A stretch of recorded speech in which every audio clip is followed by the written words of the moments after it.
Welcome back mga katambalan, mga hot topic and issue pag-usapan natin. Update po tayo kay Barbie Forteza na kung saan nga po ay may bagong ini-endorso itong si Barbie Forteza at pinalaunch nga po ang bago nitong product endorsement na U-Glow na kung saan nga ay makikita itong si Barbie na napakaganda sa kanyang yellow dress at ito nga po ay ang bagong-bagong endorsement nitong si Barbie Forteza. Napakaganda talaga nitong si Barbie sa mga bawat post niya dito at talaga namang blooming na blooming si Barbie katulad nga ng ini-endorse niyang U-Glow. Bukod nga doon sa Silka ay itong ang U-Glow ay ang bagong-bagong ini-endorso nga nitong si Barbie Forteza. Samantalang suportado naman ni Barbie ang gaganaping lights, camera, ran takbo para sa pelikulang Pilipino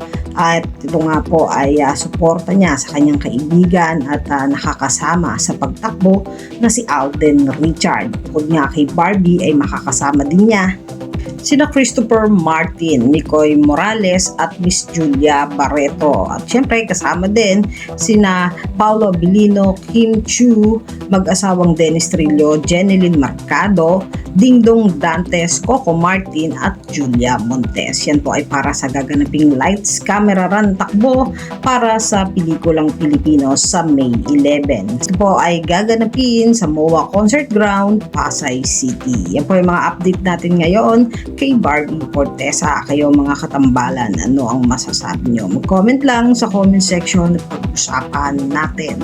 Yan ang mga hot topic and issue dito lamang sa Tambalan JK.